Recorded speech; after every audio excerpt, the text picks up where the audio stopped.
플러튼 좋은교회 성도 여러분, 편안히 주무셨는지요? 4월 9일 아침입니다.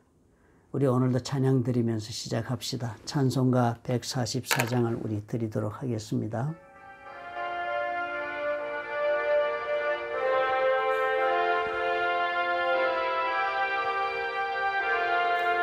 예수 나를 위하여 십자가를 질 때 세상 죄를 지시고 고초 당하셨네. 예수님 나의 죄 위하여 보배 피를 흘리니 죄인 받으소서. 사랑의 하나님 아버지, 우리 주님 아니면 우리가 어찌 하루는들 살아갈 수가 있겠나이까. 오늘도 하나님이 우리 모두에게 은혜를 넘치게 부어주옵소서. 우리는 우리 힘으로 살 수 있는 삶이 되지 못한다 할지라도 우리 주 예수께서 함께 하심으로 우리 주님의 은혜와 사랑을 입어 우리가 오늘도 보람 있는 날, 의미 있는 날을 살 수 있도록 우리 주님 허락해 주시옵소서. 예수님 이름으로 기도합나이다. 아멘. 오늘은 우리 마가복음 15장 1절부터 15절을 보도록 하겠습니다. 제가 봉독하겠습니다. 새벽에 대제사장들이 즉시 장로들과 서기관들 곧 온 공회와 더불어 의논하고 예수를 결박하여 끌고 가서 빌라도에게 넘겨주니 빌라도가 묻되 네가 유대인의 왕이냐? 예수께서 대답하여 이르시되 내 말이 옳도다 하시매 대제사장들이 여러 가지로 고발하는지라. 빌라도가 또 물어 이르되 아무 대답도 없느냐? 그들이 얼마나 많은 것으로 너를 고발하는가 보라 하되 예수께서 다시 아무 말씀으로도 대답하지 아니하시니 빌라도가 놀랍게 여기더라. 명절이 되면 백성들이 요구하는 대로 죄수 한 사람을 놓아주는 전례가 있더니 밀란을 꾸미고 그 밀란 중에 살인하고 체포된 자 중에 바라바라 하는 자가 있는지라. 무리가 나아가서 전례대로 하여 주기를 요구한대 빌라도가 대답하여 이르되 너희는 내가 유대인의 왕을 너희에게 놓아주기를 원하느냐 하니 이는 그가 대제사장들이 시기로 예수를 넘겨준 줄 알미러라. 그러나 대제사장들이 무리를 충동하여 도리어 바라바를 놓아달라 하게 하니 빌라도가 또 대답하여 이르되 그러면 너희가 유대인의 왕이라 하는 일을 내가 어떻게 하랴? 그들이 다시 소리 지르되 그를 십자가에 못 박게 하소서. 빌라도가 이르되 어찌미냐 무슨 악한 일을 하였느냐 하니 더욱 소리 지르되 십자가에 못 박게 하소서 하는지라. 빌라도가 무리에게 만족을 주고자 하여 바라바는 놓아주고 예수는 채찍질하고 십자가에 못 박히게 넘겨주니라. 아멘. 이렇게 해서 빌라도가 판결을 했습니다. 그래서 이제 주님께서는 이 판결에 따라서 십자가에 이제 끌려가서 십자가에 처형을 당하시는 일을 지금부터 겪게 되겠습니다. 사실 우리가 가만히 이렇게 이 오늘 내용을 읽어보니까요. 많은 경우 우리 그런 생각이 듭니다. 이 빌라도가 왜 이 모양이냐. 왜 이렇게 우유부단해. 본인이 벌써 이 일이 잘못된 걸 알면서도 왜 이렇게 마지 못해서 이렇게 하느냐. 왜 사람들에게 이렇게 눈치를 보면서 끌려가느냐라고 우리가 빌라도를 비난도 하죠. 또 우리는 대제사장들도 비난을 합니다. 어떻게 대제사장으로서 저렇게 예수님을 십자가에 못 박는 일에 저렇게 앞장서고 죽이려고 모의를 하느냐. 참 나쁜 그런 길을 선택한 저들을 보고 우리가 안타깝게 그렇게 질책을 합니다. 또한 군중들도 우리는 그렇게 쉽게 주님을 호산나여 그렇게 우리의 왕이라고 그렇게 찬양하면서 맞이했던 사람들이 이제는 등을 돌려서 순식간에 배신을 해서 십자가에 못 박으라고 어떻게 저렇게 할 수 있느냐. 저들 때문에 우리 예수님이 십자가에서 돌아가셨다라고 우리는 그렇게 생각하고 말하기가 쉬운 것입니다. 그런데 사실 여러분 가만히 한번 생각해 보십시오. 예수께서 십자가에 못 박히시는 것은 하나님의 뜻에 따른 선택이었지 결코 이 사람들 때문에 피할 수 있는 길을 예수님께서 피하지 못하고 십자가에 못 박히신 것이 결코 아니지 않습니까? 그러므로 이 일을 우리가 해석을 할 때 이 사람들의 잘못 때문에 예수님이 십자가에 못 박혔다고 생각하고 그렇게 말해서는 안 될 것입니다. 오히려 예수님께서는 자발적으로 십자가에 그 길을 선택하셔서 올라가셨습니다. 왜냐하면 그렇게 올라가는 것이 하나님의 뜻이었기 때문입니다. 하나님이 온 인류를 구원하시는 일을 예수께서 십자가에 돌아가시는 것으로 이루시기로 계획하시고 그리고 그렇게 하시기로 주님께서 이 모든 과정을 진행해 오신 것에 순종하여 십자가에 올라가신 것입니다. 그러므로 예수께서 죽으신 것은 결코 이 사람들이 죽여서 죽은 것은 결코 아닙니다. 이 사람들 때문에 마지못해 십자가에 돌아가신 것은 결코 아닙니다. 사실 그렇지만 이 사람들 가만히 보면 어때요? 이 사람들은 참으로 이 모든 이 정황상에 살펴볼 때는 이 사람들이 아니면은 그러나 예수께서는 십자가에서 돌아가실 수는 없었던 것입니다. 예수께서 십자가에서 홀로 스스로 올라가서 돌아가실 수는 없으니까요. 주님이 십자가에 돌아가시게 하는데 이 세 종류의 사람들이 바라바까지 포함해서 네 종류의 사람들이 기막히게 쓰임을 받은 것입니다. 참 놀랍지 않습니까? 이 빌라도는 왜 이런 모습이 되어서 이 쓰임받는 이런 역할을 감당했겠습니까? 총독으로 온 빌라도인데요. 총독으로 로마에서 이렇게 이 팔레스티나 부임하면 보통 그 임기가 2년입니다. 2년 동안 있는 동안에 총독들이 그 짧은 기간에 있는 동안에 참 이 팔레스타인에 와서 이렇게 임지에서 일하는 것을 참으로 꺼려합니다. 왜냐하면 이곳에 오면은 유대인들의 특징이 다른 어느 그 정복 민족들과는 피정복국 민족들과는 다르게 이 사람들은 언제나 자신들이 믿는 신앙 때문에 반란을 일으키거나 소란을 피우거나 그리고 또 이 사람들이 참으로 어려운 일은 행정을 유지할 수 없는 치안을 유지할 수 없는 어려운 일들을 만들어내는 것이 다반사였기 때문이었습니다. 그래서 여기 임지로 간 모든 총독들은 다 실패한 총독으로 그렇게 본지에 돌아가게 되고 그래서 출세길도 막히고 굉장히 어려운 일을 겪게 되는 것이 전례가 되어 있었던 것이 대부분이었습니다. 그래서 이 빌라도가 이곳에 임지에 와 있게 되었는데요. 이 임지에 와 있는 동안에 그러므로 빌라도는 가장 그 첫 번째 관심이 무엇인가 하면은 치안의 유지였습니다. 절대로 소란을 피우고 난리를 피우지 않도록 치안을 유지하는 것이 첫 번째 목적이었습니다. 그래서 이 총독들이요, 이 팔레스타인에는 다른 어느 비정복국 민족에도 허락하지 않은 산헤드린이라는 자치기구를 허락해 주었습니다. 이 유대인들 이 지역에 총독으로 왔지만 같이 온 군사가 호위병 정도의 수준밖에는 되지가 않습니다. 온 제국을 다스리는 로마가 그렇게 대부대를 그렇게 어느 곳에서나 상주시킬 수는 없기 때문에 로마의 군대의 본진들은 그 북쪽에 있는 시리아에 주둔하고 있으면서 만약의 경우에 사태가 발생하면 그 군대들이 내려와서 그 난을 진압하는데 같이 쓰임을 받도록 그렇게 로마가 배치를 해 놓았습니다. 그렇기 때문에 만약에 소요 사태가 발생하면 그 군대를 부르게 되면 대단히 경비도 지출이 되고 또 그런 것 때문에 치안 확보를 제대로 하지 못한 무능한 총독이라고 그렇게 평가받는 그런 일이 되기 때문에 대단히 총독들은 그 문제를 염두에 두고 산헤드린에게 모든 사법권을 다 넘겨주어서 스스로 자치하고 통치를 해라. 그러나 단 한 가지 질서만 지켜달라는 것이 저들의 요구였습니다. 그러면서도 사법권을 다 넘겨주었지만 한 가지 사형하는 집행권만은 사형 판결하고 집행하는 것만은 로마 총독이 가지고 있었습니다. 그래서 예수님이 지금 이 법정까지 오게 된 것이죠.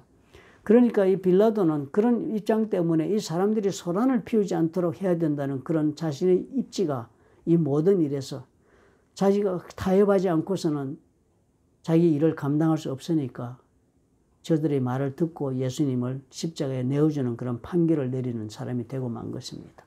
자기 자리를 지키기 위해서 선택한 길이었습니다. 그 다음에 이 대제사장들 어떤 사람들이었습니까?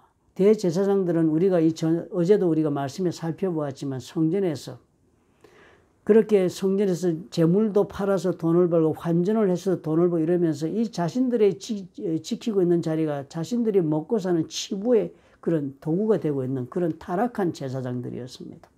그러니까 그런 대제사장들에게 공격하고 그리고 잘못된 것을 지적하는 예수님을 도저히 용납할 수가 없습니다. 자신들의 삶의 풍성함과 안일함을 위해서 예수님을 죽여야겠다고 작정하고 나와서 일을 하는 사람들입니다. 자신들의 이익을 위해서 행하는 사람들입니다. 그래서 스스로 선택한 사람들이죠, 이 일을.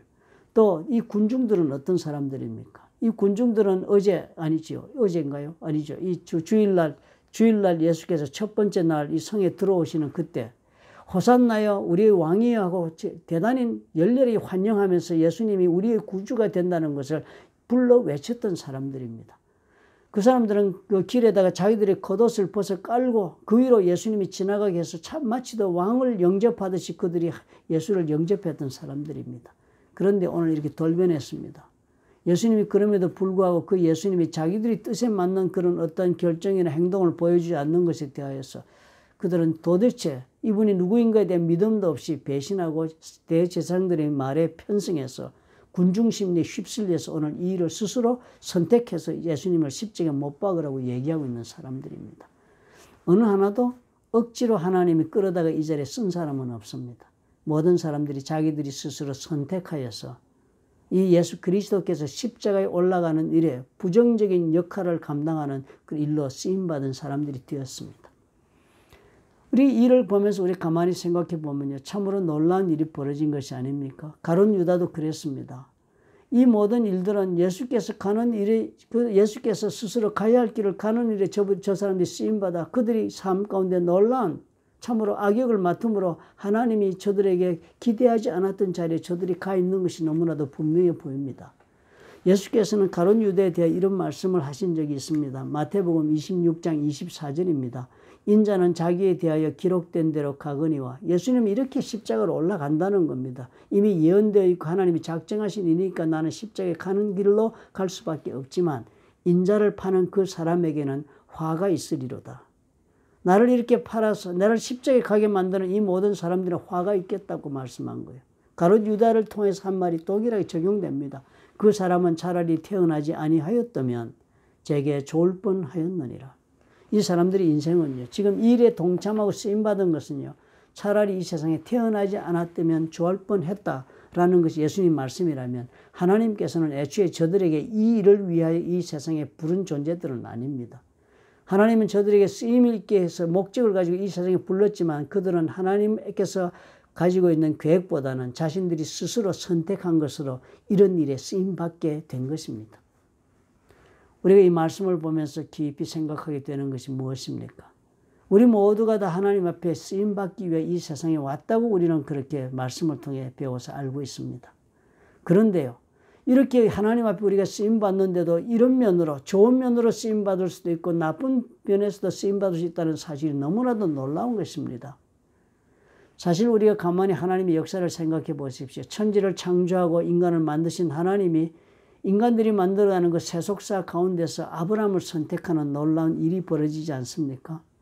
그리고선 아브라함을 선택한 이유는 이상하게도 세상의 역사는 역사대로 흘러가는 가운데 하나님만이 주관하는 민족의 역사가 쓰여지고 있습니다. 아브라함과 그리고 그 후손들의 이야기와 그리고 그 다음에 예수 그리스도가 그 후손 중에서 태어나서 십자가에 못 박히고 그리고 또 부활하시고 그리고 예수 그리스도가 보내신 성령으로 교회가 세워지면서 온 세상에 복음이 전파됨을 은혜를 입기를 시작해서 그 복음이 땅끝까지 전파되면 예수님께서 다시 오신다는 그 구원의 역사, 그 구원의 역사가 별도로 또 진행되고 있는 것을 우리가 보는 것입니다. 그런데요, 하나님께서는 이 구원의 역사를 이루시긴 가운데 하나님의 구원의 역사, 즉 하나님의 나라가 이 땅에 이루어지고 그것이 확장되고 그래서 더 많은 사람들이 구원받게 하는 일에 쓰임받는 사람들이 있는가 하면 그 반대로 하나님의 역사를 하나님의 나라가 임하는 일에 쓰임받지만 오늘 이렇게 보니까 빌라도처럼 대제사장처럼 그리고 또 군중들처럼 나쁜 악역으로 부정적인 면에서 쓰임받아 하나님의 나라가 이루어지는 일에 쓰임받는 사람들도 있네요. 우리가 이 사실을 보면서 우리가 마음속에 깊이 우리가 정말 우리 자신을 돌아보고 우리가 기도해야 될 줄로 압니다. 우리가 이 땅에 보냄을 받았지만 우리는 우리 자신의 판단 속에서 빌라도처럼 내 자리를 지키고자 하는 그 생각 때문에 아니면 대제사장처럼 내 일생 내가 이 땅에서 먹고 사는 그런 육체적이고 물리적인 그런 만족 때문에 재물 때문에 아니면 또 군중들처럼 신앙도 없이 참으로 줏대 없이 그렇게 인생을 살아가는 것 때문에 우리는 우리가 원하지 않는 자리에 우리도 모르는 사이에 쓰임받는 사람이 될 수도 있다는 것입니다. 참으로 우리가 이 일을 두렵게 보아야 하지 않겠습니까? 하나님 우리를 부르신 그 목적에 합당하게 우리가 쓰임받는다는 것은 그런 까닭에 너무나도 귀중한 것입니다. 우리가 하나님 앞에서 일을 선택할 수 있어야겠습니다. 우리가 그러므로 언제나 하나님 앞에 우리는 하나님의 나라의 역사가 있는 일에서 내가 선택해야 할 일이 생겼을 때 그것이 과연 복음이 전파되는 일에 도움이 되는 일인가 아닌가를 보고 우리가 내 선택을 결정해야 하는 그런 우리 지혜를 우리가 이 말씀으로부터 배워야 할 것입니다. 좋으신 하나님이라 하셔서 우리가 언제나 좋은 선택을 하도록만 놔두시는 것이 아니라 우리가 하나님의 모든 일에서 스스로 선택하는 그런 위치에 늘 서 있다는 사실을 우리가 두렵게 생각하고 언제나 하나님의 나라가 그 복음이 왕성하게 전파되고 하나님의 나라가 확장되는 일에 저와 여러분이 쓰임받을 수 있도록 기도하십시다. 그렇게 기도하고 언제나 그런 편에 서 있어 쓰임받으면 우리가 참으로 복된 자가 될 것입니다. 그리고 그리하지 못하여 우매하여서 자신의 정욕과 이생의 자랑과 안목의 정욕을 따라서 하나님의 나라의 일에 반대되는 길을 선택하고 나쁘게 쓰임받는 악역이 되는 일에 쓰임받는 자들이 있다면 그들을 위해서 우리가 참으로 우리 가슴에 안타까이 생각하고 기도해 줘야 될 것입니다.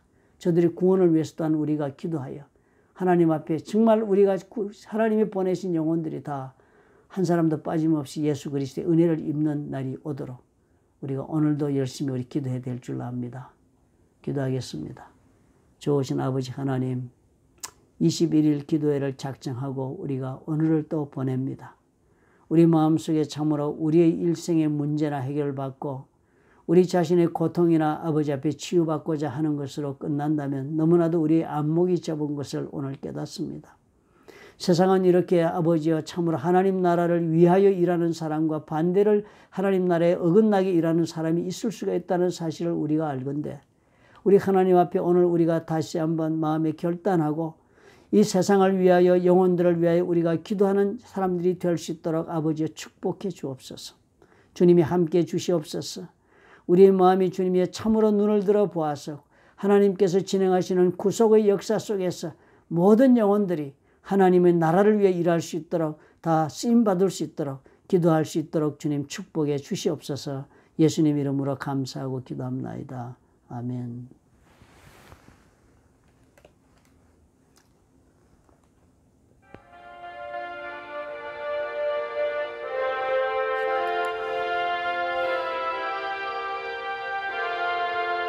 예수 나를 위하여 십자가를 질 때 세상 죄를 지시고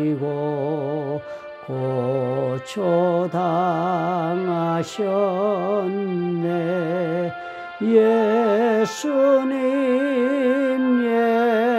예수님 나의 죄 위하여 보배 피를 흘리니 죄인 받으소서.